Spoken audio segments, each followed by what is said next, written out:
श्री वाहिगुरु साहिब जी। तुर की बाणी आई, तिन सगली चिंत मिटाई।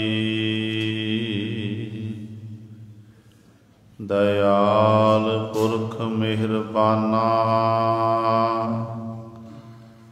हर नानक साच बखाना। अमृत बाणी हर हर तेरी, सुन सुन होवै परम गत मेरी।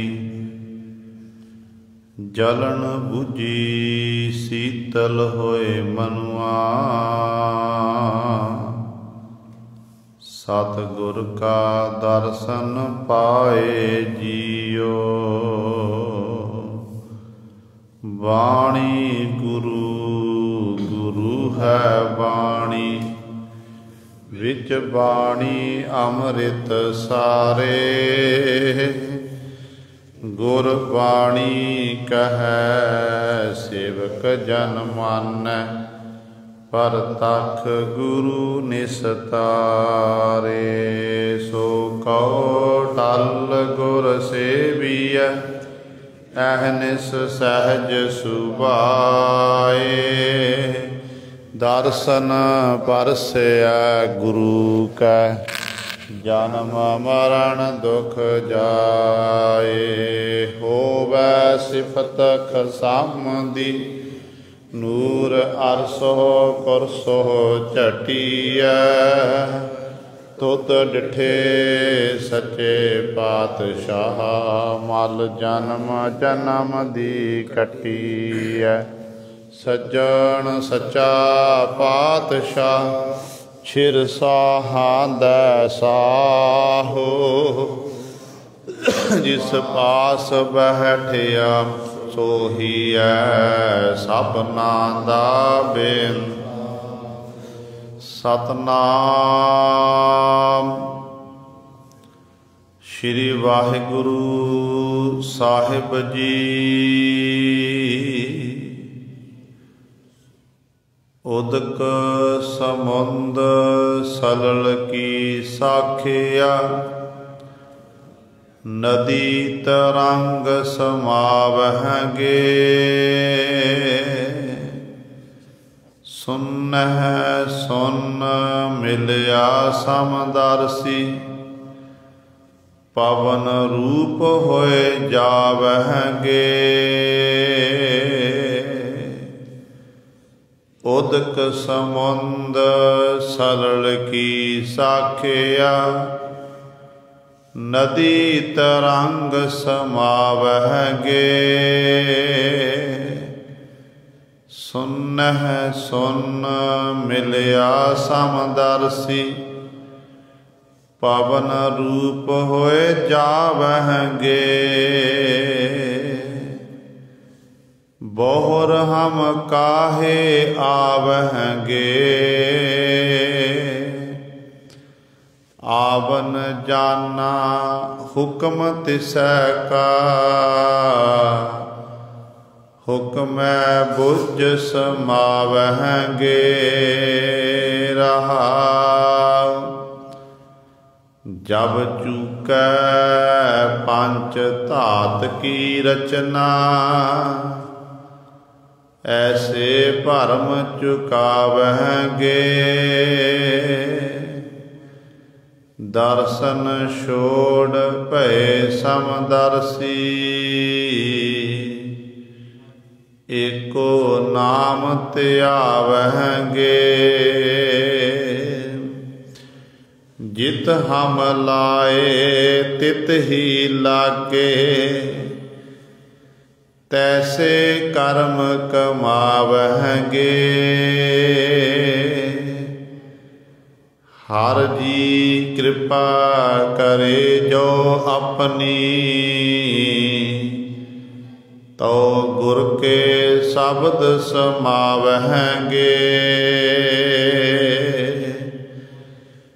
जीवत मरहो मरहो फुन पुन जीवो पुनरप जन्म न होई।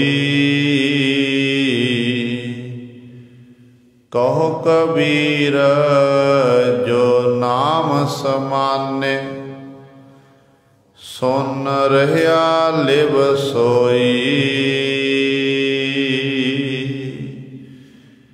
जीवत मरहो मरहो पुन जीवो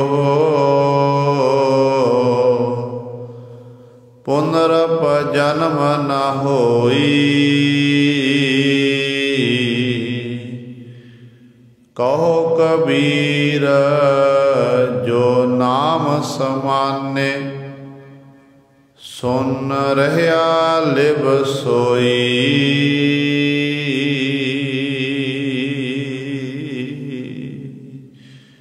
वाहिगुरु जी का खालसा वाहिगुरु जी की फतेह। परम सन्मानयोग जुग जुग अटल चबर छतर तख दे मालक बाणी के बोहित जाहरा जहूर हाजरा हजूर सर्व कला समरथ।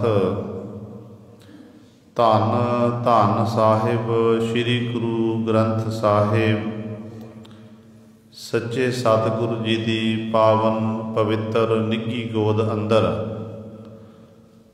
जुड़ बैठे गुरु रूप गुरु सबारे सत संगी जनों। आपां सारे ही वडभागे हाँ जो दशमेश पिता गुरु कलगीधर सतगुरु अमृत के दाते बादशाह दरवेश गुरु गोबिंद सिंह हक हक अंदेश गुरु गोबिंद सिंह। धन धन साहिब श्री गुरु गोबिंद सिंह महाराज जी दे चरण छो धरती महान पवित्र अस्थान गुरुद्वारा मंजी साहिब आलमगीर विखे अमृत वेले तो हाजरियां भर के सत संगत करके सतगुरु महाराज जी दियां खुशियां प्राप्त कर रहे हो। पातशाह दे पावन दरबार विच अमृत वेले तो सजे हुए दीवाना विच आप जी ने हुणे ही सत्कारयोग गुरु घर दे कीर्तनिया पासों श्री आसा जी की वार दे कीर्तन श्रवण कीते हैं। सो आओ गुरु सवार जिथे समा है जो चल रही लड़ीवार गुरबाणी की कथा मारू राग दे विचों भगतां दी बाणी दी विचार चल रही है। जिथे आपां ने शब्द की विचार श्रवण करनी है उथे नाल ही बाणी के बोहित समरथ गुरु जिहड़े सब सांझी वालता का उपदेश देने वाले गुरु धन धन साहिब श्री गुरु ग्रंथ साहिब महाराज जी का अज गुरता गद्दी दिवस दिहाड़ा भी है। सो सारिया संगतां नूं धन धन साहिब श्री गुरु ग्रंथ साहिब महाराज जी दे गुरता गद्दी दिवस दिहाड़े की लख लख बधाई।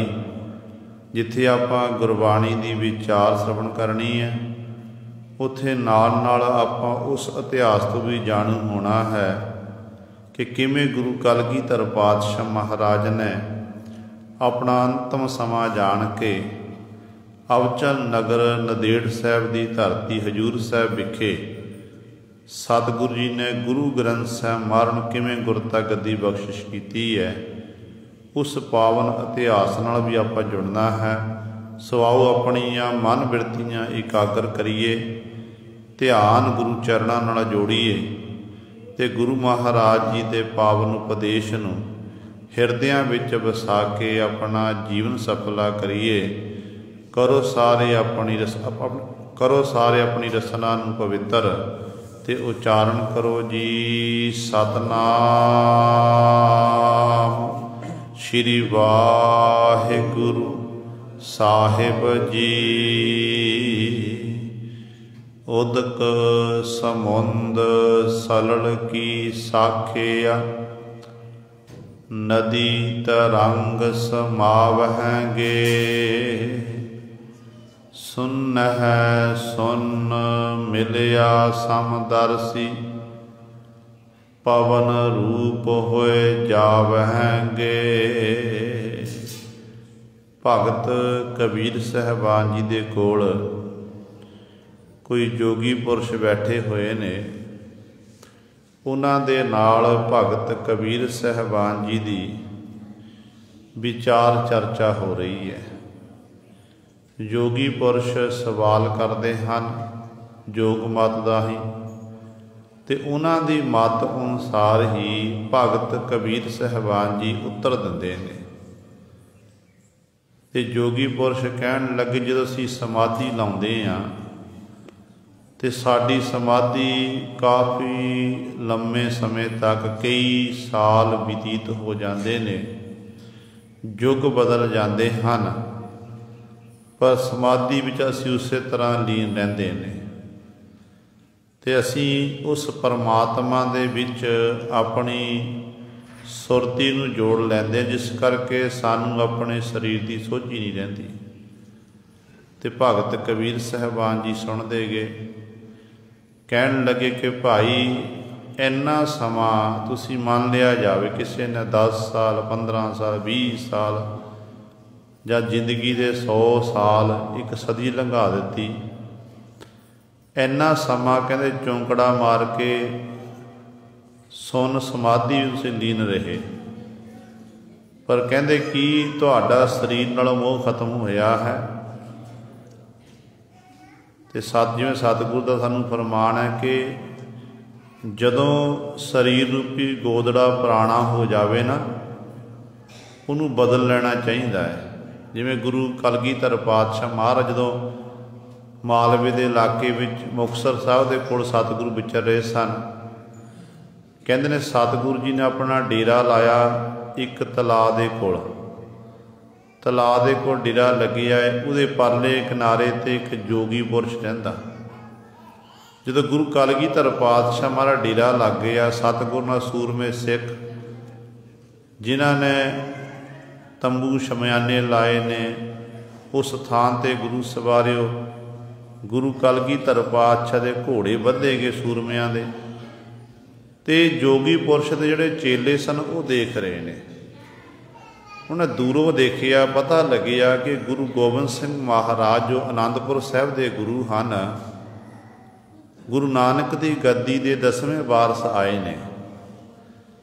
ਆਪਣੇ ਗੁਰੂ ਨੂੰ ਜਾ ਕੇ ਆਖਣ ਲੱਗੇ, ਕਹਿਣ ਲੱਗੇ ਗੁਰੂ ਜੀ ਜੋਗੀ ਪੁਰਸ਼ ਨੂੰ ਕਿ ਇੱਥੇ ਗੁਰੂ ਗੋਬਿੰਦ ਸਿੰਘ ਮਹਾਰਾਜ ਆਏ ਨੇ, ਅਸੀਂ ਦਰਸ਼ਨ ਦੀਦਾਰੇ ਕਰ ਲਈਏ। ਤੇ ਜੋਗੀ ਪੁਰਸ਼ ਅੱਗੋਂ ਕਹਿਣ ਲੱਗੇ ਕਿਸੇ ਨੇ ਵੀ ਗੁਰੂ ਗੋਬਿੰਦ ਸਿੰਘ ਮਹਾਰਾਜ ਦੇ ਦੀਦਾਰ ਨਹੀਂ ਕਰਨੇ। ਇਹਦੇ ਚੇਲੇ ਪਾਲਕ ਨੇ 1 ਦਿਨ 2 ਦਿਨ ਆਪਣੇ ਆਪ ਨੂੰ ਰੋਕਿਆ, ਫਿਰ ਕਹਿਣ ਲੱਗੇ ਕਿ ਜੋਗੀ ਪੁਰਸ਼ ਜੀ ਸਾਨੂੰ ਕਿਰਪਾ ਕਰੋ, ਆਗਿਆ ਦੇਵੋ ਤਾਂ ਕਿ ਅਸੀਂ ਗੁਰੂ ਕਲਗੀਧਰ ਪਾਤਸ਼ਾਹ ਮਹਾਰਾਜ ਦੇ ਦਰਸ਼ਨ ਦੀਦਾਰੇ ਕਰ ਸਕੀਏ। ਕਹਿਣ ਲੱਗੇ ਕਿ ਠੀਕ ਹੈ, ਪਰ ਤੁਸੀਂ ਜਾਣਾ ਉੱਥੇ, ਪਰ ਬਹੁਤਾ ਸਮਾਂ ਨਹੀਂ ਰੁਕਣਾ, ਛੇਤੀ ਵਾਪਸ ਮੁੜ ਕੇ ਆਉਣਾ ਹੈ। ਜਦੋਂ ਸਤਿਗੁਰੂ ਮਹਾਰਾਜ ਦੇ ਦਰਸ਼ਨ ਦੀਦਾਰੇ ਕਰਨ ਲਈ ਇਹਦੇ ਚੇਲੇ ਗਏ ਨੇ, ਜਾ ਕੇ ਮੱਥਾ ਟੇਕਿਆ। ਮੱਥਾ ਟੇਕ ਕੇ ਗੁਰੂ ਕਲਗੀਧਰ ਪਾਤਸ਼ਾਹ ਮਹਾਰਾਜ ਦੀ ਹਜ਼ੂਰੀ 'ਚ ਬੈਠ ਗਏ। ਫਿਰ ਕੁਝ ਸਮੇਂ ਬਾਅਦ ਫਿਰ ਵਾਪਸ ਚਲੇ ਗਏ। ਜਦੋਂ ਵਾਪਸ ਗਏ ਨੇ, ਉਸ ਸਮੇਂ ਗੁਰੂ ਸਵਾਰੇ ਇਹਦਾ ਜੋਗੀ ਪੁਰਸ਼ ਪੁੱਛਦਾ ਹੈ, ਕਹਿਣ ਲੱਗੇ ਕਿ ਜਿਸ ਗੁਰੂ ਗੋਬਿੰਦ ਸਿੰਘ ਮਹਾਰਾਜ ਕੋਲ ਤੁਸੀਂ ਗਏ ਸੀ, ਉਸ ਗੁਰੂ ਗੋਬਿੰਦ ਸਿੰਘ ਮਹਾਰਾਜ ਦੀ ਉਮਰ ਕਿੰਨੀ ਕੁ ਹੈ? ਤੇ ਅੱਗੋਂ ਚੇਲੇ ਕਹਿਣ ਲੱਗੇ ਕਿ ਤਕਰੀਬਨ 35-36 ਸਾਲ ਦੀ, 38 ਸਾਲ ਦੀ ਇੱਥੋਂ ਤੱਕ ਦੀ ਉਮਰ ਹੋਵੇਗੀ, 40 ਤੋਂ ਥੱਲੇ ਹੈ ਜੀ। ਤੇ ਜੋਗੀ ਫਿਰ ਆਪਣੇ ਮੁੱਖ 'ਤੇ ਹੱਥ ਫੇਰਦਾ, ਕਹਿਣ ਲੱਗਿਆ ਮੇਰੀ ਬਰੋਬਰ ਦਾ ਕਿਵੇਂ ਕਰ ਸਕਦਾ? ਮੇਰੀ ਉਮਰ 1000 ਵਰ੍ਹੇ ਤੇ ਗੁਰੂ ਗੋਬਿੰਦ ਸਿੰਘ ਮਹਾਰਾਜ ਦੀ ਉਮਰ ਜਿਹੜੀ ਹੈ ਉਹ 40 ਤੋਂ ਥੱਲੇ ਨੇ, ਤੇ ਮੈਂ ਤਾਂ ਵੱਡਾ ਹੋਇਆ ਨਾ। ਤੇ ਚੇਲੇ ਪਾਲ ਕੇ ਸਿਫਤ ਕਰਨ, ਕਹਿਣ ਲੱਗੇ ਠੀਕ ਹੈ ਤੁਸੀਂ ਵੱਡੀ ਉਮਰ ਵਿੱਚ, ਤੁਸੀਂ ਸਤਿਕਾਰਯੋਗ ਸਾਡੇ ਗੁਰੂ ਹੋ, ਪਰ ਗੁਰੂ ਗੋਬਿੰਦ ਸਿੰਘ ਮਹਾਰਾਜ ਦੇ ਦਰਬਾਰ ਦੀ ਮਹਿਮਾ ਵੱਖਰੀ ਹੈ। ਉੱਥੇ ਵੱਖਰਾ ਜਾ ਕੇ ਸਾਨੂੰ ਅਨੁਭਵ ਪ੍ਰਾਪਤ ਹੋਇਆ, ਅਸੀਂ ਆਨੰਦ ਵਿੱਚ ਗਏ। ਤੁਸੀਂ ਇੱਕ ਵਾਰੀ ਗੁਰੂ ਗੋਬਿੰਦ ਸਿੰਘ ਮਹਾਰਾਜ ਨੂੰ ਜਾ ਕੇ ਮਿਲਣਾ ਕਰੋ।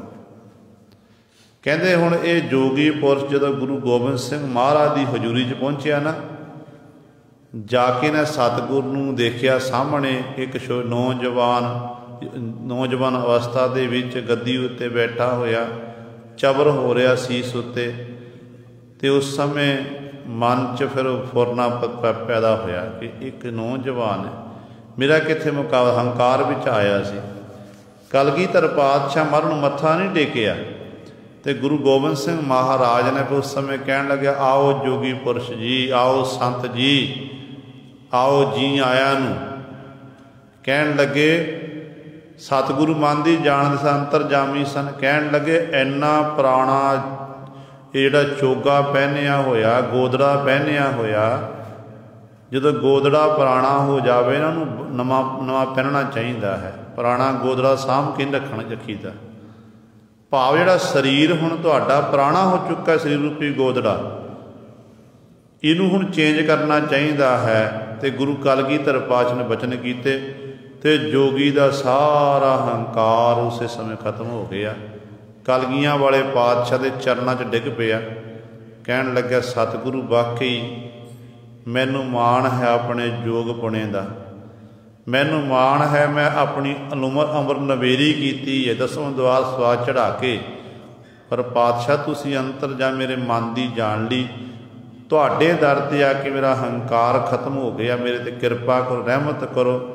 ਤੇ ਗੁਰੂ ਸਵਾਰੇ ਇਤਿਹਾਸਕਾਰ ਲਿਖਦੇ ਨੇ ਸਤਿਗੁਰੂ ਇਸ ਪ੍ਰਕਾਰ ਜੋਗੀ ਪੁਰਸ਼ ਨੂੰ ਨਿਹਾਲ ਕਰਕੇ ਉੱਥੋਂ ਸਤਿਗੁਰੂ ਚਾਲੇ ਪਾਏ ਨੇ। ਤੇ ਕੁਝ ਦਿਨਾਂ ਬਾਅਦ ਉਸ ਜੋਗੀ ਪੁਰਸ਼ ਨੇ ਆਪਣੇ ਪੰਜ ਭੂਤਕ ਸਰੀਰ ਨੂੰ ਤਿਆਗ ਦਿੱਤਾ ਸੀ। ਸੋ ਇਸ ਤਰੀਕੇ ਨਾਲ ਗੁਰੂ ਸਵਾਰੇ ਲੰਮੀਆਂ ਸਮਾਧੀਆਂ ਲਾ ਕੇ ਆਪਣੇ ਸਵਾਸਾਂ ਨੂੰ 10ਵਾਂ ਦੁਆਰ ਵਿੱਚ ਚੜ੍ਹਾ ਕੇ ਬੈਠ ਜਾਣਾ। ਤੇ ਇਸ ਤਰੀਕੇ ਨਾਲ ਜੀਵ ਜਿਹੜਾ ਹੈ ਮੁਕਤ ਨਹੀਂ ਹੋ ਸਕਦਾ ਹੈ। ਮੁਕਤ ਹੋਣ ਦੇ ਲਈ, ਕਿਉਂਕਿ ਮੁਕਤ ਹੋਣ ਦੇ ਲਈ ਸਾਨੂੰ ਉਸ ਨਿਰੰਕਾਰ ਦੇ ਵਿੱਚ ਅਭੇਦ ਹੋਣਾ ਪਵੇਗਾ, ਲੀਨ ਹੋਣਾ ਪਵੇ। ਜਿਵੇਂ ਕਿਉਂਕਿ ਜੇ ਆਪਾਂ ਦੇਖੀਏ ਆਪਣੇ ਸਵਾਸ 10ਵਾਂ ਦੁਆਰ ਚੜ੍ਹਾ ਲਈਏ, ਉਮਰਾਂ ਵਧਾ ਲਈਏ ਆਪਣੀਆਂ, ਕਰਤੇ ਦੀ ਕੁਦਰਤ ਇੱਕ ਤਰ੍ਹਾਂ ਵਿਘਨ ਪੈ ਰਿਹਾ। ਵਾਹਿਗੁਰੂ ਨੇ ਸਾਨੂੰ ਜਿੰਨਾ ਸਵਾਸਾਂ ਨੂੰ ਪੂੰਜੀ ਬਖਸ਼ਿਸ਼ ਕੀਤੀ ਉਹ ਭੋਗਣੀ ਆਪਾਂ, ਕੁਦਰਤ ਬਣਾਈ ਹੋਈ ਕਰਤੇ ਨੇ। ਪਰ ਆਪਾਂ ਸਵਾਸਾਂ ਨੂੰ ਸਾਂਭ ਕੇ ਇਸ ਤਰ੍ਹਾਂ ਸਮਾਧੀਆਂ ਲਾ ਕੇ ਬੈਠ ਜਾਈਏ, ਫਿਰ ਇਸ ਤਰੀਕੇ ਦੇ ਨਾਲ ਉਸ ਕਰਤੇ ਦੀ ਸਾਨੂੰ ਜਿਹੜੀ ਖੁਸ਼ੀ ਨਹੀਂ ਨਸੀਬ ਹੋਵੇਗੀ। ਕਰਤੇ ਦਾ ਹੁਕਮ ਹੈ, ਹੁਕਮ ਦੇ ਵਿੱਚ ਆਪਾਂ ਜੰਮਦੇ ਹਾਂ, ਹੁਕਮ ਦੇ ਵਿੱਚ ਮਰਦੇ ਹਾਂ। ਇਹ ਉਸ ਮਾਲਕ ਦੀ ਜਿਹੜੀ ਇਹ ਸ੍ਰਿਸ਼ਟੀ ਸਿਰਜੀ ਹੋਈ ਹੈ ਤੇ ਜੀਵ ਦਾ ਆਉਣਾ ਜਾਣਾ ਸੰਸਾਰ 'ਚ ਬਣਿਆ ਮੁਸਾਫਰ ਹੈ। ਜੀਵ ਇੱਕ ਸਫ਼ਰ ਕਰ ਰਿਹਾ, ਜੋ ਸਫ਼ਰ ਸਮਾਪਤ ਹੋਇਆ ਤੇ ਕੂਚ ਕਰ ਜਾਂਦਾ ਹੈ, ਦੁਬਾਰਾ ਫਿਰ ਸਫ਼ਰ ਸ਼ੁਰੂ ਹੁੰਦਾ ਹੈ ਤੇ ਫਿਰ ਗੁਰੂ ਸਰ ਇਸ ਤਰ੍ਹਾਂ ਫਿਰ ਕੂਚ ਕਰ ਬਾਰ ਇਸ ਤਰ੍ਹਾਂ ਸਿਲਸਿਲਾ ਲਗਾਤਾਰ ਜਾਰੀ ਹੈ। ਤੇ ਸਤਿਗੁਰੂ ਭਗਤ ਕਬੀਰ ਸਾਹਿਬਾਨ ਜੀ ਉਹਨਾਂ ਜੋਗੀ ਪੁਰਸ਼ ਨੂੰ ਉਪਦੇਸ਼ ਦਿੰਦੇ ਨੇ। ਕਹਿੰਦੇ ਦੇਖੋ ਕਿਵੇਂ ਉਸ ਨਿਰੰਕਾਰ ਵਿੱਚ ਸਮਾਣਾ ਹੈ। ਕਹਿੰਦੇ ਜਿਵੇਂ ਉਦਕ ਸਮੁੰਦ ਸਲਲ ਕੀ ਸਾਖਿਆ। ਸਮੁੰਦ ਕਹਿੰਦੇ ਸਮੁੰਦਰ, ਉਦਕ ਕਹਿੰਦੇ ਨੇ ਪਾਣੀ। ਸਮੁੰਦਰ ਦਾ ਪਾਣੀ, ਸਲਲ ਦਾ ਅਰਥ ਵੀ ਗੁਰੂ ਸਾਹਿਬ ਦੇ ਪਾਣੀ ਲੱਗਣਾ ਹੈ। ਜਿਵੇਂ ਸਮੁੰਦਰ ਦਾ ਪਾਣੀ ਹੈ ਤੇ ਨਦੀ ਦਾ ਪਾਣੀ ਹੈ। ਕਹਿੰਦੇ ਇਹ ਜਦੋਂ ਪਾਣੀ ਵਿੱਚ ਪਾਣੀ ਮਿਲਾ ਦਈਏ ਨਾ, ਨਦੀਆਂ ਦਾ ਪਾਣੀ ਸਮੁੰਦਰ ਵਿੱਚ ਜਾ ਕੇ ਮਿਲ ਜਾਵੇ, ਸਮੁੰਦਰ ਦਾ ਪਾਣੀ ਨਦੀਆਂ ਵਿੱਚ ਆ ਕੇ ਮਿਲ ਜਾਵੇ, ਤੇ ਉਦੋਂ ਕੀ ਆਖਿਆ ਜਾਂਦਾ ਕਿ ਇਹ ਨਦੀ ਦਾ ਪਾਣੀ ਹੈ, ਇਹ ਸਮੁੰਦਰ ਦਾ ਪਾਣੀ ਹੈ। ਹੁਣ ਦੇਖੋ ਵੱਡੇ ਵੱਡੇ ਜਿਹੜੇ ਸਮੁੰਦਰ ਨੇ, ਵੱਡੇ ਵੱਡੇ ਦਰਿਆ ਹਨ, ਉਹਨਾਂ ਵਿੱਚ ਆ ਕੇ ਪਾਣੀ ਮਿਲਦਾ ਹੈ। ਛੱਪੜਾਂ ਦਾ ਪਾਣੀ, ਨਾਲੀਆਂ ਦਾ ਪਾਣੀ ਇਤਿਆਦ ਹੈ। ਗੁਰੂ ਸਾਹਿਬ ਇਹ ਪਾਣੀ ਇੱਕ ਥਾਂ 'ਤੇ ਇਕੱਤਰ ਹੋ ਕੇ, ਇਹ ਪਾਣੀ ਜਦੋਂ ਉਸ ਸਮੁੰਦਰ ਵਿੱਚ ਆ ਕੇ ਮਿਲ ਗਿਆ, ਫਿਰ ਇਹ ਕੋਈ ਨਹੀਂ ਆਖਦਾ ਕਿ ਇਹ ਨਾਲੇ ਦਾ ਪਾਣੀ ਹੈ, ਛੱਪੜ ਦਾ ਪਾਣੀ ਹੈ, ਜਾਂ ਕਿਸੇ ਦਰਿਆ ਦਾ, ਨਦੀ ਦਾ ਪਾਣੀ ਹੈ। ਜੋ ਸਮੁੰਦਰ ਵਿੱਚ ਆ ਕੇ ਲੀਨ ਹੋ ਗਿਆ ਤੇ ਸਾਰੇ ਕਹਿੰਦੇ ਸਮੁੰਦਰ ਦਾ ਪਾਣੀ ਹੈ। क्योंकि समुद्र का रूप बन गया। इस तरह जो प्रभु के प्यारे प्रभु के गुणों का गायन करते हैं ना, उन्होंने विचों फिर मेल तिर मुक जाती है, मेल तिर खत्म होंदी है, तो उस मालक के गुण गायन करके वो मालक के विच ही अभेद हो जाते हैं, मालक का रूप बन जाते हैं। फिर सतगुरु कहते हैं फिर उन्हों की अवस्था कैसी है कि हर हर जन दोए एक है, बिब विचार कछ नाहे, जल ते उपज तरंग ज्यों जल ही विखै समाहे। जल में तरंगां पैदा होंदियां ने समुद्र चों, जो हवा शात होंदी है तो उही तरंगा समुद्र जाके समा जांदियां ने। इस तरीके नाल हरि हरि परमात्मा के गुणों का गायन कर, उहदे प्यारे हरि दे गुण गा के हरि विच ही भेद लीन हो जाते हैं। फिर हर जन हर अंतर नहीं, नानक साची जान। कोई फर्क नहीं रहिंदा। हरि दा हरि हरि परमात्मा के प्यारे हरि का रूप बन जाते हैं।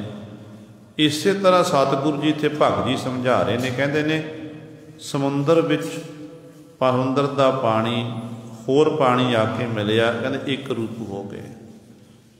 नदी तरंग समावांगे, नदी विचों तरंगां पैदा होंदियां ने, नदी के पानी विचों हवा चली बड़ी तेजी दी, तूफान आया तो तरंगां पैदा हो गईयां, तो कहते उस ही विच जाके फिर बाद च समा जाते हैं। भाव उस ही असल विच हुंदा समुंदर का पानी है, पानी का रूप हुंदा, पानी चों लहरां बनदियां तरंगां बनदियां, पर जो हवा शात होंदी है तो वो पानी ही बन जाता, उही रह जाता है। तो सतगुरु कहते इस तरह ही अगली पंक्ति च भगत जी कृपा करते हैं, कह सुन है सुन मिलिया समदरसी, पवन रूप होए जावहैंगे, सुन है सुन मिलिया समदरसी। जो अफर अवस्था विच पहुँचे उस मालक की इबादत करते हैं, सुन अवस्था विच पहुँच के कहते सुन है सुन मिलिया समदरसी। जो समदरसी जो परमेश्वर है, कहते वो फिर परमात्मा मिल जाता जो वो अवस्था भी जीव जिन्हों तुरिया पद आख्या जाता, जिन्हों आत्म अडोलता आख्या जाता है। ये सारिया अवस्थावां ने, एक नाम है एक ने, तो बखरे बखरे नाम दिते गए ने। आत्म अडोलता के मन कदे डोलता नहीं, दुख आवे सुख आवे, हनेरी आवे शांति होवे, तो कोई किसी तरीके का कोई भी कुछ भी होवे तो प्रभु का प्यारा अडोल बैठा रहता है, वो कदे डोलता नहीं है। उन्होंने अपने प्रभु उत्ते मान हुंदा कि मेरा मालक मेरा गुरु मेरे नाल है। झक्खड़ आण कुछ भी होवे तो दुख नूं देख के घबराउंदा नहीं गुरु सवारे, सुख वेले परमात्मा नूं विसारदा नहीं है, तो हर समय उस मालक की रजा दे विच भाणे विच रह के अपने जीवन नूं बतीत करता है।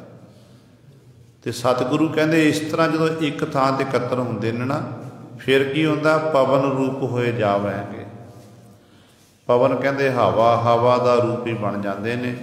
भाव उस हरि दे विच ही ये जीव जिहड़ा है समा जाता है। बोहर हम काहे आवेंगे, आवन जाना हुक्म तिसै का, हुक्म बुझ समावेंगे। कहते जदों इस तरह पवन है मैं पवन समाया, ज्योति मैं ज्योत रल जाया, माटी माटी हुई एक, रोबन हारेगी कवन टेक, कौन हुआ रे कौन हुआ, ब्रह्म ज्ञानी मिल करो विचारा, ये तो चलत भया। इहो जी अवस्था बन जाती है। कहते फिर की हुंदा, कहते फिर बोहर हम काहे आवे। जिस जीव ने संसार विच आके कमाई की खट्टी खट्टी है, फिर वो दुबारा फिर जम्मण मरण दे विच नहीं आउंदे। उन्हां दा जम्मण मरण दा चक्कर कट्टिया जां उन्होंने विश्वास हो जाता है, तो कहते हाँ एक गल जरूर है कि आवन जाना हुक्म तिसै का। जिहड़ा संसार जन्म लैके आना मर के चले जाना, ये हुक्म कीदा, कहते उस परमात्मा का हुक्म है। तो हुक्म है बुझ समाव है। कहते वैसे तो रब दे प्यारे बंदगी करने वाले जिहड़े हुंदे ने उन्हां दा जम्मण मरण दा चक्कर कट्टिया जाता, पर जे परोपकार हित परिपूर्ण परमात्मा संसार के भले वास्ते अपने प्यारे नूं संसार विच भेज देवे ना, कहते फिर उहदे हुक्म की पालना करते हैं। जिमें परमात्मा कहता है हुक्म की पालना करके संसार विच फिर वो आउंदे हैं जन्म धारण करके परोपकार वाले कार्य करके फिर वापस चले जाते हैं। आप सतगुरु के वचन पढ़ते हैं ना कि जन्म मरण दूहू मैं नाही, जन परोपकारी आए, जी दान दे भगती लायन हरस्यों लैन मिलाए। वो इहो जी अवस्था के धारनी बन जाते हैं। उन्हों का जीवन जिहड़ा है परोपकार वास्ते पराए का भला करन वास्ते ही हर समय तत्पर रहिंदा है। कार उपकार परोपकार ये तीन कारजां का जिक्र आउंदा है। एक कार जिहड़ा आपां दसां नूहां दी किरत करदे सारे करदे हैं, चाहे कोई ईमानदार है चाहे कोई ठग है चोर है, अपने परिवार नूं पालना पोषणा करन लई ते गुरु सरे सारे कार्य कर रहे हैं। मनुख की अपनी अपनी किरत है। एक हुंदा उपकार। उपकार कहते हैं जिमें आप एक दूजे नूं जानते होइए, साडा कोई मित्र सज्जन रिश्तेदार कोई विपता विच आ फस जाए, उहदे दुख की घड़ी आ जाए, मौके के समय की मदद कर देनी, उन्होंने मदद करनी है कि साडा फलाना रिश्तेदार या मित्र सज्जन उन्होंने ये दुख है तकलीफ है, उन्होंने आप इन्ने पैसे की लोड़ है तो मौके पर मदद कर देनी, उन्होंने कहते उपकार। एक दूजे नूं जानते सी, जान पहचान सी, फिर उपकार कर दिता। एक हुंदा है परोपकार, पराए का भला करना। एक दूजे नूं जानते भी ना होइए ते मन च भला लोचना कि नहीं फला जीव दुखी है, जी दया परवान, उन्होंने फिर अपना दुख अपने शरीर उत्ते झल लेना ते पराए नूं सुख देने की कोशिश करनी। साडा सिख इतिहास ते गुरु सवारिओ ये परोपकार वाले कार्य साडे गुरु साहिबान जी ने कीते ने। बंदी छोड़ दिवस आपां मना के हटे हैं, पर तुहानूं पता कि बंदी छोड़ दिवस जिथे छेवें पातशाह महाराज नाल संबंध नाल जोड़िया गया, उत्थे जेकर आप विचार करिए कि पहले जामे तो लैके 10वें जामे तक सतगुरु ने पता नहीं किन्नियां दे बंधन छुड़ाए ने, किन्हां नूं मुक्त करा कीता पातशाह ने। देखो परोपकार गुरु नानक पातशाह ने कीता। गुरु नानक साहब महाराज जदों सतगुरु जी ने जो एमनाबाद की धरती के पातशाह पहुँचे ने, बाबर ने बहुत सारे मनुखों कैदी बना लिया, गुलाम बना के अपने कैद खाने च पा लिया। तो इस दीन दुनिया के मालक के मन च दया आई तो इत्थों तक जो कतलेआम होया तो परमात्मा नूं संबोधन करके धन गुरु नानक दे महाराज ने यही वचन कीते सी कि एते म्यार पई कुल राणे तैं की दर्द ना आया। कि इन्ना कतलेआम हो गया, इस्त्रियां विधवा हो गई, इस्त्रियां की पत जो लुटी जा रही है, लोथां दे लोथ ढेर पे हुए ने। कहते हे परमात्मा तैनूं दर्द नहीं होया? उलांभा दिता उस मालक नूं। तो फिर गुरु सवारिओ नाल जदों सतगुरु महाराज तो कैदी बना के अपने कैद खाने च पाया, उन्हां दा भला करन वास्ते दीन दयालु सतगुरु आप कैदी बने ने। आप कैदी बने ने। इतिहास दसदा कि उत्थे सवा मन चक्कियां पीण का हुक्म हो गया। जिन्ने भी गुलाम चक्कियां पींदे ने, सतगुरु महाराज जी भी इस चक्की चलाउंदे ने। पर खेड़ ऐसी वरती इतिहासकार लिखते हैं कि जदों सतगुरु गुरु नानक पातशाह ने सिफत की निरंकार दी, बाणी उचारण की, बाणी का ऐसा असर होया कि चक्कियां अपने आप चलन लग पईयां। खेड़ वरती है ਜਿਹੜਾ ਉੱਥੋਂ ਦਾ ਸਿਪਾਹੀ ਸੀ ਉਹਨੇ ਸਾਰਾ ਦੇਖਿਆ ਤੇ ਜਾ ਕੇ ਬਾਬਰ ਨੂੰ ਦੱਸਿਆ। ਤੇ ਬਾਬਰ ਫਿਰ ਗੁਰੂ ਨਾਨਕ ਪਾਤਸ਼ਾਹ ਦੀ ਸ਼ਰਨ 'ਚ ਆਇਆ, ਮੱਥਾ ਟੇਕਿਆ, ਕਹਿਣ ਲੱਗਿਆ, ਹੇ ਖੁਦਾ ਦੇ ਬੰਦੇ, ਮੈਨੂੰ ਖਿਮਾ ਕਰਨਾ, ਮੈਂ ਤੁਹਾਨੂੰ ਇੱਥੇ ਕੈਦਖਾਨੇ 'ਚ ਪਾਇਆ ਹੈ, ਤੁਸੀਂ ਆਜ਼ਾਦ ਹੋ।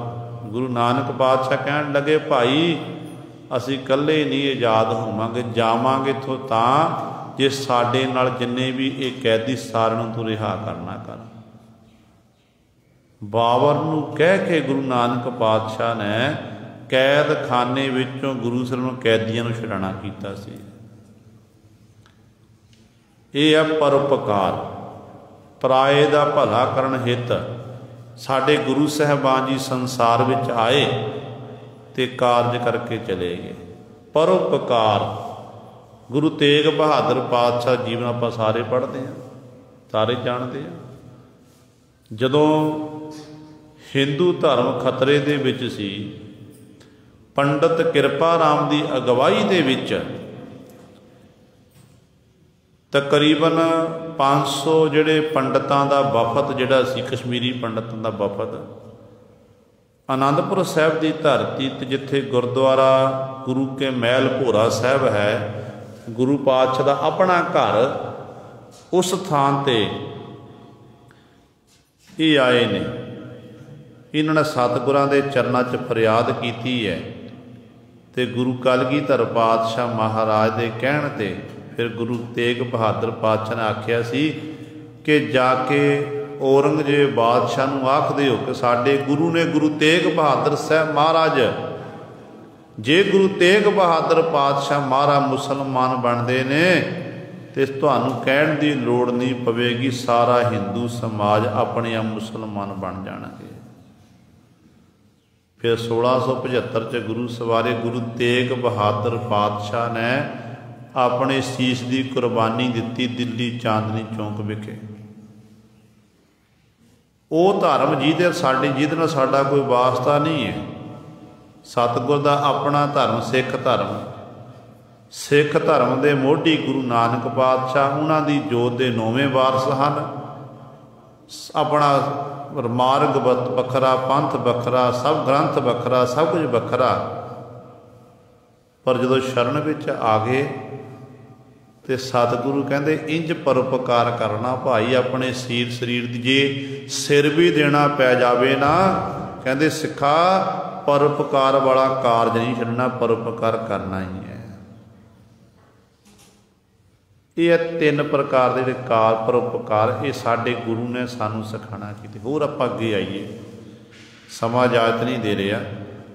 ਜਦੋਂ ਜਰਵਾਣੇ ਹਿੰਦੁਸਤਾਨ ਦੀਆਂ ਬਹੂ ਬੇਟੀਆਂ ਨੂੰ ਪਕੜ ਕੇ ਲਿਜਾਂਦੇ ਸਨ, ਗੁਰੂ ਕਾ ਖਾਲਸਾ ਗੁਰੂ ਸਵਾਰੇ ਉਸ ਸਮੇਂ ਉਹਨਾਂ ਜਰਵਾਣਿਆਂ ਦੇ ਉੱਤੇ ਗਜਨੀ ਦੇ ਬਜ਼ਾਰ ਟਕੇ ਟਕੇ ਦੇ ਭਾਅ ਵੇਚੀਆਂ ਜਾਂਦੀਆਂ ਸੀ ਤੇ ਗੁਰੂ ਕਾ ਖਾਲਸਾ ਲੰਗਰ ਪਾਣੀ ਛਕ ਰਿਹਾ। ਪਤਾ ਲੱਗਿਆ ਕਿ ਜਰਵਾਣੇ ਇਸ ਤਰੀਕੇ ਦੇ ਨਾਲ ਹਿੰਦੁਸਤਾਨ ਦੀਆਂ ਬਹੂ ਬੇਟੀਆਂ ਲਿਜਾ ਰਹੇ ਹਨ ਤੇ ਸਿੰਘ ਪ੍ਰਸ਼ਾਦਾ ਛਕਣ ਲੱਗੇ ਸੀ। ਪ੍ਰਸ਼ਾਦਾ ਇੱਕ ਗਰਾਹੀ ਤੋੜੀ ਸੀ, ਮੁੱਖ 'ਚ ਪਾਣੀ ਸੀ। ਫਰਿਆਦੀ ਨੇ ਆ ਕੇ ਫਰਿਆਦ ਕਰ ਦਿੱਤੀ ਤੇ ਗੁਰੂ ਕਾ ਖਾਲਸਾ ਕਹਿਣ ਲੱਗੇ ਕਿ ਲੰਗਰ ਬਾਅਦ ਵਿੱਚ ਛਕਾਂਗੇ, ਪਹਿਲਾਂ ਆਪਾਂ ਜਾ ਕੇ ਹਿੰਦੁਸਤਾਨ ਦੀਆਂ ਬਹੂ ਬੇਟੀਆਂ ਨੂੰ, ਉਹਨਾਂ ਨੂੰ ਆਜ਼ਾਦ ਕਰਵਾ ਕੇ ਉਹਨਾਂ ਦੇ ਘਰ ਘਰ ਪਹੁੰਚਾਵਾਂਗੇ। ਜਾ ਕੇ ਹਮਲਾ ਕੀਤਾ ਗੁਰੂ ਸਵਾਰਿਓ, ਛਣ ਮਾਤਰ ਦੇ 'ਚ ਅਨੇਕਾਂ ਦਾ ਕਤਲ ਕਰਕੇ, ਅਨੇਕਾਂ ਨੂੰ ਖਤਮ ਕਰਕੇ ਉਹਨਾਂ ਪਾਸੋਂ ਬਹੂ ਬੇਟੀਆਂ ਨੂੰ ਲਿਆ ਕੇ ਉਹਨਾਂ ਦੇ ਘਰ ਘਰ ਪਹੁੰਚਾਇਆ ਗਿਆ। ਇਹ ਹੈ ਪਰਉਪਕਾਰ। ਇਹੋ ਜਿਹੇ ਪਰਉਪਕਾਰ ਸਤਿਗੁਰੂ ਨੇ ਆਪਣੇ ਖਾਲਸੇ ਵਿੱਚ ਗੁਣ ਪੈਦਾ ਕੀਤੇ ਨੇ। ਤੇ ਸਤਿਗੁਰੂ ਕਹਿੰਦੇ ਨੇ ਜਦੋਂ ਇਸ ਤਰ੍ਹਾਂ ਜਿਹੜਾ ਪ੍ਰਭੂ ਦਾ ਪਿਆਰਾ ਨਾ, ਉਹ ਫਿਰ ਉਹਨਾਂ ਨੂੰ ਗੱਲ ਚੱਲ ਰਹੀ ਸੀ ਕਿ ਸੰਸਾਰ ਵਿੱਚ ਉਹ ਜੰਮਣ ਮਰਨ ਤੋਂ ਰਹਿਤ ਹੋ ਜਾਂਦੇ ਨੇ, ਉਹ ਬਾਰ-ਬਾਰ ਨਹੀਂ ਜੰਮਦੇ। ਬਹੁਰ ਹਮ ਕਾਹੇ ਆਵਾਂਗੇ, ਪਰ ਕਹਿੰਦੇ ਨਾਲ ਹੀ ਵੀ ਆਵ ਨਾ ਜਾਣਾ ਹੁਕਮ ਤਿਸੈਗਾ। ਸੰਸਾਰ ਜਨਮ ਲੈ ਕੇ ਆਉਣਾ, ਮਰ ਕੇ ਚਲੇ ਜਾਣਾ। ਕਹਿੰਦੇ ਇਹ ਕਿਹਦਾ ਹੁਕਮ ਹੈ? ਇਹ ਹੁਕਮ ਹੈ ਪਰਮਾਤਮਾ ਦਾ। ਤੇ ਹੁਕਮ ਹੈ ਬੁੱਝ ਸਮਾਵੈਂਗੇ, ਤੇ ਹੁਕਮ ਨੂੰ ਬੁੱਝਦੇ ਹਨ ਤੇ ਹੁਕਮ ਦੇ ਵਿੱਚ ਹੀ ਉਹ ਜਿਹੜੇ ਪ੍ਰਭੂ ਦੇ ਪਿਆਰੇ ਨਾਮ ਰਸੀਏ ਨੇ ਨਾ ਉਹ ਸਮਾ ਜਾਂਦੇ ਨੇ, ਹੁਕਮ ਦੇ ਵਿੱਚ ਹੀ ਲੀਨ ਹੋ ਜਾਂਦੇ ਹਨ। ਰਹਾਉ ਜਬ ਚੁਕੈ ਪੰਚ ਧਾਤ ਕੀ ਰਚਨਾ, ਐਸੇ ਭਰਮ ਚੁਕਾਵਹਿਗੇ। ਰਹਾਉ ਵਾਲੀ ਪੰਕਤੀ 'ਚ ਭਗਤ ਕਬੀਰ ਸਾਹਿਬਾਨ ਜੀ ਬਚਨ ਕਰਦੇ ਹਨ। ਕਹਿੰਦੇ ਜੀਵ ਦੇ ਅੰਦਰ ਭਰਮ ਕਿਉਂ ਨਹੀਂ ਮੁੱਕਦਾ? ਭਰਮ ਨੂੰ ਮੁਕਾਉਣ ਦਾ ਤਰੀਕਾ ਕੀ ਹੈ? ਭਗਤ ਕਬੀਰ ਸਾਹਿਬਾਨ ਜੀ ਕਹਿੰਦੇ ਦੇਹ ਅਧਿਆਸ, ਦੇਹ ਨਾਲ ਮੋਹੀ, ਇਸ ਸਰੀਰ ਨਾਲ ਮੋਹ ਹੋਣ ਕਰਕੇ ਕਿ ਜੀਵ ਦਾ ਜਿਹੜਾ ਹੈ ਮਨ 'ਚੋਂ ਇਹ ਭਰਮ ਜਿਹੜਾ ਹੈ ਮੁੱਕਦਾ ਨਹੀਂ ਹੈ। ਕਿ ਜਦੋਂ ਇਹ ਮੁੱਕ ਗਿਆ, ਜਬ ਚੁੱਕਾ ਪੰਜ ਧਾਤ ਕੀ ਰਚਨਾ, ਪੰਜ ਧਾਤ ਦੀ ਰਚਨਾ ਕੀ? ਸਾਡਾ ਪੰਜ ਤੱਤਾਂ ਦਾ ਸਰੀਰ, ਇਹਦੇ ਨਾਲੋਂ ਕਹਿੰਦੇ ਜਿਹੜਾ ਸਾਰਾ ਮੋਹ ਖਤਮ ਹੋ ਗਿਆ ਸਭ ਕੁਝ। ਕਹਿੰਦੇ ਫਿਰ ਇਸ ਤਰ੍ਹਾਂ ਇਸ ਤਰੀਕੇ ਨਾਲ ਜਦੋਂ ਜੀਵਨ ਜੀਵਾਂਗੇ ਜ਼ਰੂਰ ਸਰੀਰ ਰੂਪੀ ਗੋਦੜੀ ਸਾਨੂੰ ਪ੍ਰਾਪਤ ਹੋਈ ਹੈ, ਵਿਚਰਾਂਗੇ ਸੰਸਾਰ ਦੇ ਵਿੱਚ, ਪਰ ਸਰੀਰ ਨਾਲ ਮੋਹ ਨਹੀਂ ਰਹੇਗਾ। ਕਹਿੰਦੇ ਇਸ ਤਰੀਕੇ ਨਾਲ ਫਿਰ ਜਿਹੜਾ ਭਰਮ ਹੈ ਨਾ ਜੀਵ ਦੇ ਮਨ 'ਚ, ਉਹ ਭਰਮ ਚੁਕਾਵਾਂਗੇ। ਇਸ ਤਰ੍ਹਾਂ ਭਰਮ ਜਿਹੜਾ ਇਹ ਖਤਮ ਹੋ ਜਾਵੇਗਾ। ਦਰਸ਼ਨ ਛੋੜ ਭਏ ਸਮਦਰਸੀ, ਏਕੋ ਨਾਮ ਧਿਆਵਹਿਗੇ। ਕਹਿੰਦੇ ਫਿਰ ਕੀ ਅਵਸਥਾ? ਦਰਸ਼ਨ ਛੋੜ ਭਏ ਸਮਦਰਸੀ, ਜਿਹੜਾ ਇੱਕ ਰੱਬ ਨੂੰ ਪ੍ਰਾਪਤ ਕਰਨ ਦੇ ਲਈ ਰੱਬ ਦੇ ਨਾਮ ਦਾ ਕੋਈ ਲਿਬਾਸ ਪਹਿਨ ਲੈਣਾ ਤੇ ਆਪਣੇ ਆਪ ਨੂੰ ਧਰਮੀ ਖਵਾਉਣ ਲੱਗ ਪੈਣਾ ਤੇ ਉਸ ਪਹਿਰਾਵੇ ਨੂੰ ਹੀ ਪਹਿਰਾਵੇ ਕਰਕੇ ਹੀ ਮਾਣ ਕਰਨਾ। ਕਬੀਰ ਸਾਹਿਬਾਨ ਜੀ ਕਹਿੰਦੇ ਉਹ ਛੱਡ ਕੇ ਭਏ ਸਮਦਰਸੀ, ਸਮਦਰਸੀ ਬਣ ਗਏ। ਭਾਵ ਗ੍ਰਸਥ ਵਿੱਚ ਰਹਿੰਦਿਆਂ ਹੋਇਆਂ ਅਸੀਂ ਆਪਣਾ ਗ੍ਰਸਥੀ ਜੀਵਨ ਵੀ ਬਤੀਤ ਕਰਦੇ ਹਾਂ ਤੇ ਨਾਲ ਨਾਲ ਦਸਾਂ ਨੋਹਾਂ ਦੀ ਕਿਰਤ ਕਰਦੇ ਹਾਂ ਤੇ ਨਾਲ ਏਕੋ ਨਾਮ ਧਿਆਵਾਂਗੇ, ਇੱਕ ਪਰਮੇਸ਼ਰ ਦੇ ਨਾਮ ਨੂੰ ਧਿਆਉਂਦੇ ਹਨ। ਜਿਤਹਾ ਮਲਾਏ ਤਿਤ ਹੀ ਲਾਗੇ, ਤੈਸੇ ਕਰਮ ਕਮਾਵਹਿਗੇ। ਜਿੱਧਰਲੇ ਪਾਸੇ ਨੂੰ ਮੇਰੇ ਮਾਲਕ ਨੇ ਮੈਨੂੰ ਲਾਉਣਾ ਕੀਤਾ ਏ, ਤਿਤ ਹੀ ਲਾਗੇ, ਉਧਰਲੇ ਪਾਸੇ ਆਪਾਂ ਲੱਗੇ ਹੋਏ ਹਾਂ। ਭਾਵ ਮਾਲਕ ਦੇ ਹੁਕਮ ਦੇ ਵਿੱਚ ਹੀ ਆਪਾਂ ਸਾਰੇ ਕਰਮ ਕਰ ਰਹੇ ਹਾਂ। ਕਹਿੰਦੇ ਤੈਸੇ, ਜਿਵੇਂ ਸਾਨੂੰ ਮਾਲਕ ਹੁਕਮ ਕਰਦਾ ਅਸੀਂ ਉਸੇ ਤਰੀਕੇ ਨਾਲ ਇਹ ਕਰਮ ਕਮਾ ਰਹੇ ਹਾਂ। ਹਰ ਜੀ ਕਿਰਪਾ ਕਰੇ ਜੋ ਆਪਣੀ, ਤੋ ਗੁਰ ਕੇ ਸ਼ਬਦ ਸਮਾਵਹਿਗੇ। ਅਗਲਾ ਵਚਨ ਸਤ ਭਗਤ ਕਬੀਰ ਸਾਹਿਬਾਨ ਜੀ ਕਿਆ ਕਰਦੇ ਹਨ?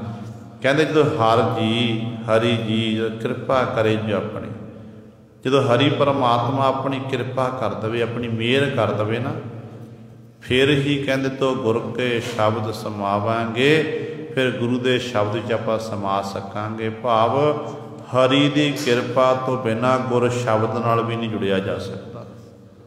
ਹਰੀ ਰਹਿਮਤ ਕਰ ਦੇਵੇ, ਜਿਹੜੇ ਹਰੀ ਨੂੰ ਭਾਉਂਦੇ ਨੇ ਨਾ ਪਰਮੇਸ਼ਰ ਨੂੰ, ਉਹਨਾਂ ਨੂੰ ਫਿਰ ਸਤਿਗੁਰੂ ਉਹ ਸੱਚੇ ਸਤਿਗੁਰੂ ਨਾਲ ਮਿਲਾ ਦਿੰਦਾ। ਸਤਿਗੁਰੂ ਫਿਰ ਆਪਣੇ ਦਰੋਂ ਸ਼ਬਦ ਦਿੰਦਾ ਕਿ ਸਿੱਖਾ ਇਹ ਸ਼ਬਦ ਦਾ ਅਭਿਆਸ ਕਰ, ਸ਼ਬਦ ਹੀ ਬ੍ਰਹਮ ਹੈ। ਫਿਰ ਸ਼ਬਦ ਦਾ ਅਭਿਆਸ ਕਰਕੇ ਉਹ ਦਿਨ ਰਾਤ ਆਪਣੀ ਰਸਨਾ ਦੇ ਰਾਹੀਂ ਸ਼ਬਦ ਦਾ ਹੀ ਗਿਆਨ ਕਰਦਾ ਹੈ ਤੇ ਫਿਰ ਗੁਰੂ ਸਵਾਰਿਓ ਸ਼ਬਦ ਵਿੱਚ ਸਮਾ ਜਾਂਦੇ ਨੇ, ਉਸ ਹਰੀ ਦਾ ਹੀ ਰੂਪ ਬਣ ਜਾਂਦੇ ਹਨ। ਜੀਵਤ ਮਰੋ ਪੁਨ ਜੀਵੋ, ਪੁਨਰਪ ਜਨਮ ਨ ਹੋਈ। ਜੀਵਤ ਮਰੋ ਪੁਨ ਜੀਵੋ, ਬਾਰ ਬਾਰ ਕਹਿੰਦੇ ਜਨਮ ਲੈ ਕੇ ਸੰਸਾਰ 'ਚ ਆਉਣਾ ਤੇ ਕੂਚ ਕਰਕੇ ਚਲੇ ਜਾਣਾ। ਇਸ ਤਰ੍ਹਾਂ ਟੇਢੀਆਂ ਮੇਢੀਆਂ ਜੂਨਾਂ 'ਚ ਭਟਕਣਾ। ਪਰ ਜਿਨ੍ਹਾਂ ਦੇ ਅੰਦਰ ਗੁਰ ਸ਼ਬਦ ਸਮਾ ਗਿਆ, ਸ਼ਬਦ ਨਾਲ ਜੁੜ ਗਏ, ਉਹ ਜੀਵਤ ਜੀਵਤ ਭਾਵ ਤੋਂ ਮਰ ਜਾਂਦੇ ਨੇ। ਪਾਵਨਾਂ ਦੇ ਅੰਦਰ ਮੋਹ ਦੀਆਂ ਤੰਦਾਂ ਸਾਰੀਆਂ ਖਤਮ ਹੋ ਜਾਂਦੀਆਂ ਹਨ। ਮਰੋ ਪਰ ਜੀਵੋ ਹੁਣ ਜੀਵੋ, ਕਹਿੰਦੇ ਉਹ ਇਸ ਤਰ੍ਹਾਂ ਆਤਮਿਕ ਤੌਰ 'ਤੇ ਕਹਿੰਦੇ ਨੇ ਆਪਣੀ ਜਿਹੜੀਆਂ ਮਨ ਦੀਆਂ ਜਿਹੜੇ ਸੰਕਲਪ ਵਿਕਲਪ ਨੇ ਨਾ, ਉਹਨਾਂ ਨੂੰ ਮਾਰ ਕੇ ਸਦੀਵੀ ਕਾਲੀ ਉਸ ਪਰਮਾਤਮਾ ਦੇ ਚਰਨਾਂ ਵਿੱਚ ਜੁੜ ਜਾਂਦੇ ਨੇ ਤੇ ਇਸ ਤਰ੍ਹਾਂ ਫਿਰ ਉਹ ਜਿਉਂਦੇ ਰਹਿੰਦੇ ਨੇ, ਅਮਰ ਹੋ ਜਾਂਦੇ ਸੰਸਾਰ ਦੇ ਵਿੱਚ। ਕਹਿੰਦੇ ਫਿਰ ਉਹਨਾਂ ਦਾ ਪੁਨਰ ਜਨਮ ਨਾ ਹੋਈ। ਜਿੰਨਾ ਸਮਾਂ ਬਾਕੀ ਸੰਸਾਰ 'ਚ ਹੁੰਦਾ ਨਾ, ਉਸ ਸਮੇਂ ਵਿੱਚ ਰਹਿ ਕੇ ਉਸ ਮਾਲਕ ਦੀ ਇਬਾਦਤ ਕਰਦੇ, ਵਾਹਿਗੁਰੂ ਦੇ ਗੁਣਾਂ ਦਾ ਗਾਇਨ ਕਰਦੇ ਹਨ। ਜਦੋਂ ਫਿਰ ਲੀਲਾ ਸਮਾਪਤ ਹੁੰਦੀ ਹੈ, ਸਵਾਸਾਂ ਰੂਪੀ ਪੂੰਜੀ ਖਤਮ ਹੁੰਦੀ ਹੈ ਤੇ ਗੁਰੂ ਸਵਾਰੇ ਫਿਰ ਉਹ ਮੁਕਤ ਹੋ ਜਾਂਦੇ ਨੇ। ਉਹ ਜੰਮਣ ਮਰਨ ਤੋਂ ਫਿਰ ਰਹਿਤ ਹੋ ਜਾਂਦੇ ਹਨ। ਕਹੋ ਕਬੀਰ ਜੋ ਨਾਮ ਸਮਾਨੇ, ਸੁਨ ਰਹਿਆ ਲਿਵ ਸੋਈ। ਕਬੀਰ ਸਾਹਿਬਾਨ ਜੀ ਕਹਿ ਰਹੇ ਹਨ, ਕਬੀਰ ਜੀ ਕਹਿੰਦੇ ਹਨ, ਜੋ ਨਾਮ ਸਮਾਨੇ, ਜਿਹੜੇ ਨਾਮ ਵਿੱਚ ਸਮਾ ਜਾਂਦੇ ਨੇ, ਲੀਨ ਹੋ ਜਾਂਦੇ ਨੇ। ਸੁਨ ਰਹਿਆ ਲਿਵ ਸੋਈ, ਉਹ ਸੁਨ ਅਵਸਥਾ ਵਿੱਚ, ਅਪਰ ਅਵਸਥਾ ਵਿੱਚ, ਤੁਰਿਆ ਪਦ ਅਵਸਥਾ ਵਿੱਚ ਪਹੁੰਚ ਜਾਂਦਾ ਹੈ।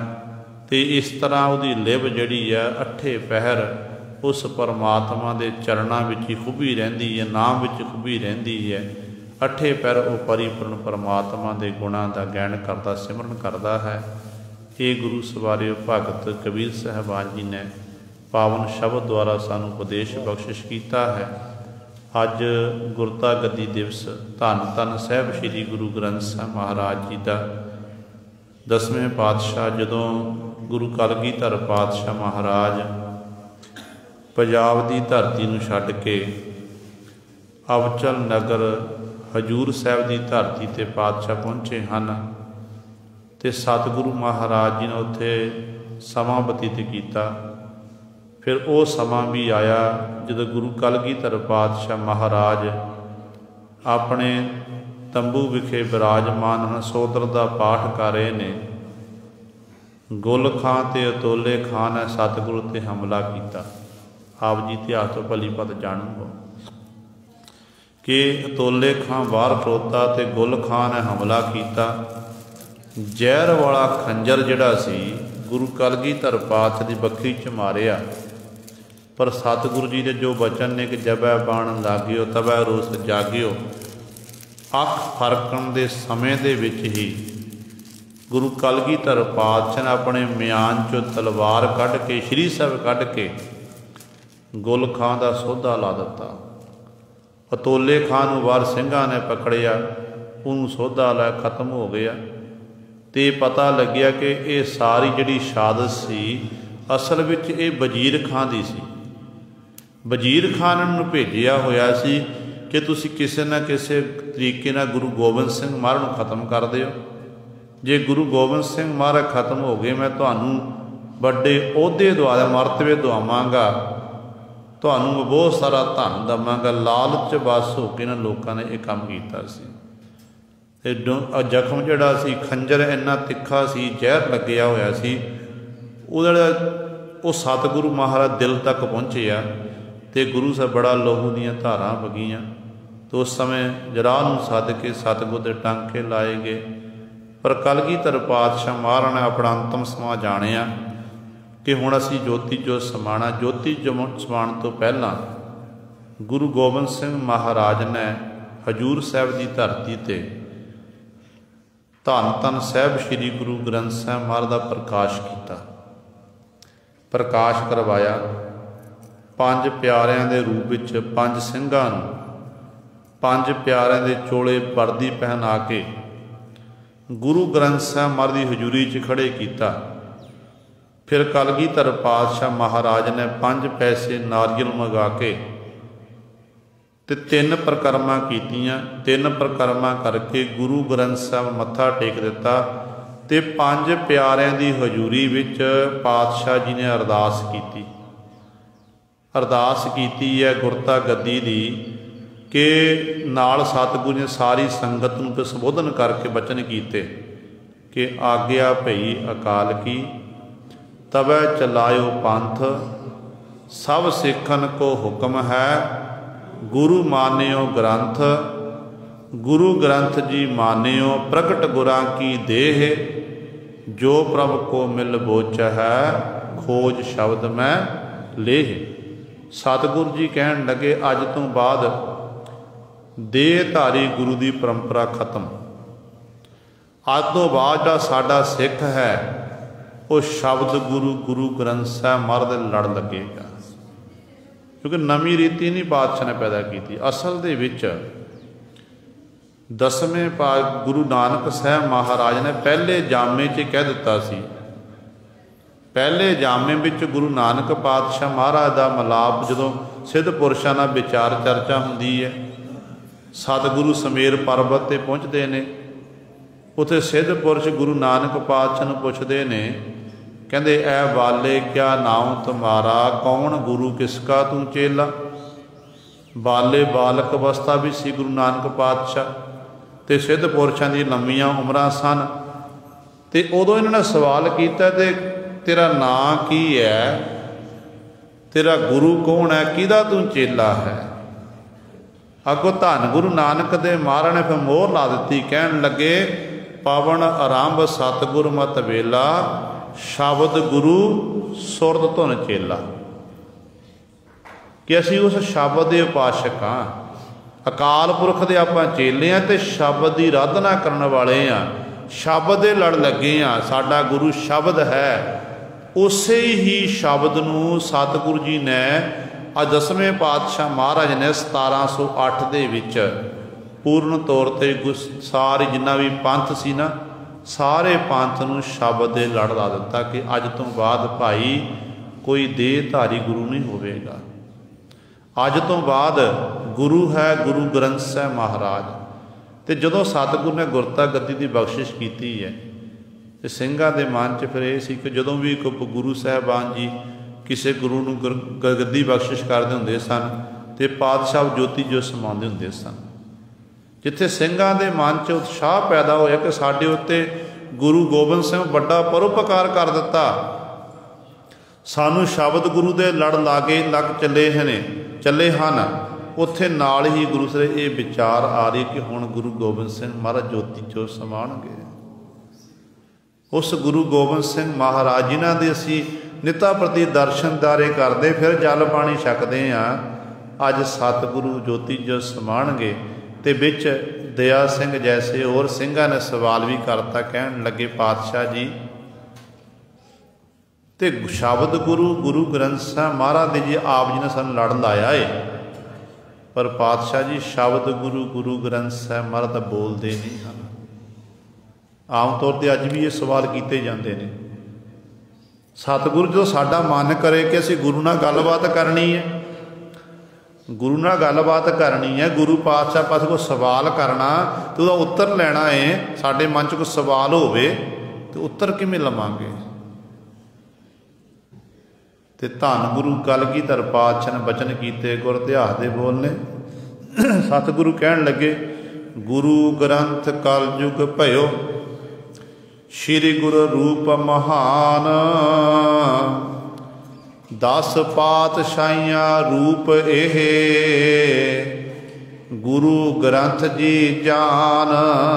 ਕਹਿੰਦੇ ਇਹ 10 ਪਾਤਸ਼ਾਹੀਆਂ ਦੇ ਰੂਪ ਨੇ ਗੁਰੂ ਗ੍ਰੰਥ ਸਾਹਿਬ ਮਹਾਰਾਜ। ਕਹਿੰਦੇ ਗੁਰੂ ਦਰਸ ਜੇ ਦੇਖਣਾ, ਸ਼੍ਰੀ ਗ੍ਰੰਥ ਦਰਸਾਏ, ਬਾਤਾ ਕਰਨ ਗੁਰ ਸੋ ਚਾਹੈ, ਪੜ੍ਹੇ ਗ੍ਰੰਥ ਚਿਤ ਲਾਏ। ਕਹਿੰਦੇ ਜੇ ਗੁਰੂ ਦੇ ਦਰਸ਼ਨ ਕਰਨੇ ਨੇ ਨਾ, ਕਹਿੰਦੇ ਸ਼੍ਰੀ ਗੁਰੂ ਗ੍ਰੰਥ ਸਾਹਿਬ ਮਹਾਰਾਜ ਦਿਖਾਣਗੇ। ਸ਼੍ਰੀ ਗੁਰੂ ਗ੍ਰੰਥ ਸਾਹਿਬ ਮਹਾਰਾਜ ਵਿੱਚੋਂ ਗੁਰੂ ਦੇ ਦੀਦਾਰ ਹੋਣਗੇ। ਫਿਰ ਕਹਿੰਦੇ ਜੇ ਜੋ ਸਵਾਲ ਕੀਤਾ ਗੱਲਾਂ ਬਾਤਾਂ ਕਰਨੀ ਗੁਰੂ ਨਾਲ ਕਿਵੇਂ ਕਰਾਂਗੇ, ਤੇ ਪਾਤਸ਼ਾਹ ਕਹਿੰਦੇ ਪੜ੍ਹੇ ਗ੍ਰੰਥ ਚਿੱਤ ਲਾਏ। ਤੇ ਗ੍ਰੰਥ ਨੂੰ ਚਿੱਤ ਲਾ ਕੇ ਪੜ੍ਹਨਾ ਹੈ, ਭਾਵ ਜਦੋਂ ਬਾਣੀ ਪੜ੍ਹਨੀ ਹੈ ਨਾ, ਪਿਆਰ ਨਾਲ ਬਾਣੀ ਪੜ੍ਹਨੀ ਹੈ। ਬਾਣੀ ਪੜ੍ਹ ਰਿਹਾ ਇੰਝ ਸਮਝੋ ਕਿ ਮੈਂ ਗੁਰੂ ਨਾਲ ਗੱਲਾਂ ਬਾਤਾਂ ਕਰ ਰਿਹਾ। ਬਾਣੀ ਗੁਰੂ ਗ੍ਰੰਥ ਸਾਹਿਬ ਬਾਣੀ ਕੈਸੀ ਹੈ, ਪੰਕਤੀ 'ਚ ਸਵਾਲ ਪੈਦਾ ਹੁੰਦਾ ਤੇ ਅਗਲੀ ਪੰਕਤੀ ਉੱਤਰ ਮਿਲ ਜਾਂਦਾ ਨਾਲ ਨਾਲੇ, ਸਵਾਲ ਜਵਾਬ ਹੀ ਹੈ। ਤੇ ਸਤਿਗੁਰੂ ਕਹਿੰਦੇ ਗੁਰੂ ਗ੍ਰੰਥ ਸਾਹਿਬ ਮਹਾਰਾਜ ਦੇ ਲੜ ਸਾਨੂੰ ਸਤਿਗੁਰੂ ਨੇ ਲਾਇਆ। ਤੇ ਇਸ ਤਰ੍ਹਾਂ ਗੁਰੂ ਕਲਗੀਧਰ ਪਾਤਸ਼ਾਹ ਨੇ 1708 ਦੇ ਵਿੱਚ ਇਹ ਸਾਡੇ ਉੱਤੇ ਬਖਸ਼ਿਸ਼ ਕੀਤੀ ਹੈ। ਅੱਜ ਅੱਜ ਗੁਰੂ ਗ੍ਰੰਥ ਸਾਹਿਬ ਮਹਾਰਾਜ ਦਾ ਗੁਰਤਾ ਗੱਦੀ ਦਿਵਸ ਦਿਹਾੜਾ ਹੈ। ਸੋ ਸਾਰੀਆਂ ਸੰਗਤਾਂ ਨੂੰ ਗੁਰਗੱਦੀ ਦਿਵਸ ਦੀਆਂ ਬਹੁਤ ਬਹੁਤ ਮੁਬਾਰਕਾਂ। साढ़े ये गुरपुरब मनाए हुए तां सफले ने। सानू अंतम समय गुरु कलगीधर पातशाह कह गए ने, किसी देहधारी नूं गुरु नहीं मनना, देह की पूजा नहीं करनी है। सिख शब्द का उपासक है, शब्द ही आपां लड़ लगिए, देहधारी पखंडियां तो आपां सचेत होईए। क्योंकि साडे उत्ते बड़ी बख्शिश है गुरु की, समर्थ गुरु हैं। जिन्ने भी संसार च जिन्ने भी धर्म होए ने, हर एक दे अपने अपने ग्रंथ ने, हर एक नूं अपने अपने ग्रंथ प्यारे ने। रामायण है, गीता है, बाइबल है, कुरान शरीफ है, सारे सत्कारयोग ने। पर गुरु सवारे साडे उत्ते ये बहुत वड्डी बख्शिश है कि सानू सच्चे सतगुरु धन गुरु ग्रंथ साहिब महाराज का इतिहास याद है। सानू पता है कि कदों गुरु ग्रंथ साहिब महाराज संपादना हुई है तो कदों गुरु कलगीधर पातशाह ने गुरु ग्रंथ साहिब महाराज नूं गुरता गद्दी देना की है। क्योंकि एक थां ते बाणी इकत्तर की पंजवें पातशाह महाराज ने रामसर वाले स्थान ते नाम दिता पोथी परमेश्वर का थां। फिर गुरु सवारियो गुरु कलगीधर पातशाह के समय साबो की तलवंडी दमदमा साहिब की धरती ते जदों धीरमल ने पावन स्वरूप देण तो इनकार कर दिता, अपने कंठों गुरु कलगीधर पातशाह ने सारी बाणी उचारण की ते विच गुरु तेग बहादुर पातशाह की बाणी भी दर्ज करवाई।